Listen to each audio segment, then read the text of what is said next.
I'm Brian Rushing, front of house mixer for The Price is Right. Into your new SUV! And you control everything that's acoustically happening in this room.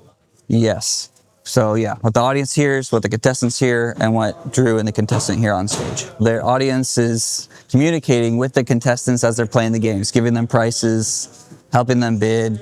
So it's important that the audience can hear what's going on so they can help out. So we have underseat speakers pointing at the audience directly so they can hear. Lav mics is what's mostly going through that. Any vocal mics are going through there. We have overhead PA, Meyer line array, that is mostly music, and then any handheld mics. We have speakers over the stage. We have about 10 speakers over the stage that are for when Drew Carey, the host, is out there. He can hear what the announcer's saying, and the contestants out there can hear what the announcer's saying, and just cover the whole stage with that area. So there's 4 stations here for the contestants to bid out. There's speakers for each of them to hear what the announcer is saying, what Drew's saying, just so that they can hear what they're bidding on. Traditionally, the front of house would be in the audience so you can hear what's going on. We recently moved me upstairs behind the curtain, so I'm hidden away back there. So you're right above the LED right panel behind here? the LED wall, pretty much. But yeah, so I have a monitor. I can watch what's going on. All right, let's go check it out. How long have you been on the show?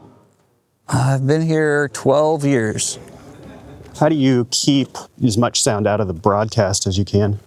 It's a balance, something that Henry and I are constantly communicating about. If I'm trying to make the audience have a good experience, right? So I'm trying to push things so they can hear them. If I get too aggressive with it, then Henry will let me know that he can hear the PA bleeding into his audience mics. So then I'll just pull back a little bit. Here we are at the console. It's a DiGiCo SD10. Some of my biggest responsibilities are Drew Carey, the host, making sure he can hear what's happening during the show. The contestants are bidding, and he has to hear their bids. At the same time, the audience is screaming, probably 95 dB at him. So that's kind of a big challenge. So we have 2 monitors over Drew Carey's head, and I am pumping the bid mics into that as loud as I can get without feeding back. Now, is he wearing in-ears as well? He's not. Oh, so it's all acoustic. It's all acoustic, yeah. $60? Yes! See how easy? Most of the microphones, everything except for the contestant lavs, that comes from Henry. By mixing all the other lavs, bid mics, host mics, announcer mics, music, sound effects, all those things all come through here.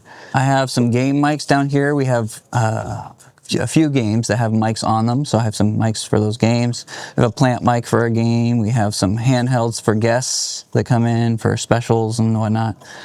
We have the host lav here, which I rarely use. And then we used a guitar recently, so I have that there. And then a couple podiums for the showcases, 3 model mics, some more guest handhelds, and then we have announcer headset, announcer handheld, announcer desk, and then Drew's handheld and backup handheld. And we have 4 bid mics for the 4 podiums up there. The contestant lavs all come down in mix from Henry to me.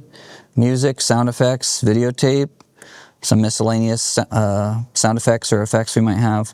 And then I have a couple music playback channels for my stuff up here. This is my level of my speakers here. So during the show, I can run it all the way up and hear what the audience is hearing. And then if I don't want it blasting at me all day, if I'm playing music or loud out there, I can just pull it down so I can have a more comfortable environment up here. I think this is the first time I've ever seen on a board where you have the picture of the person. Yeah.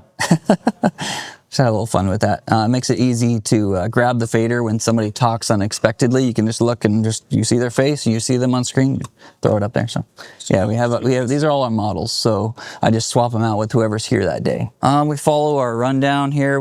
Most of us are using it digitally, where it shows each game that's happening, what the prizes are, and we can make notes and see what's happening in what games and things like that. Playback here, I use a library over here of just a bunch of stuff that I'll play songs for Drew or songs for the audience during the commercial breaks, keeping some upbeat music going, try to keep the the energy up in the audience, you know. One of my predecessors, Mike Dooley, he created something where he interacts with Drew through music. And so I've kind of inherited that, and I've been working on that for the past 12 years. So during the commercials, Drew will come out and talk to the audience, probably 3 or 4 breaks out of the show. And he'll just do kind of some crowd work, kind of comedy-ish stuff. And occasionally I'll jump in and play a song that he's referring to, or if he's talking about a subject, I'll just like play a song that has to do with that subject. Just kind of keeps things fun.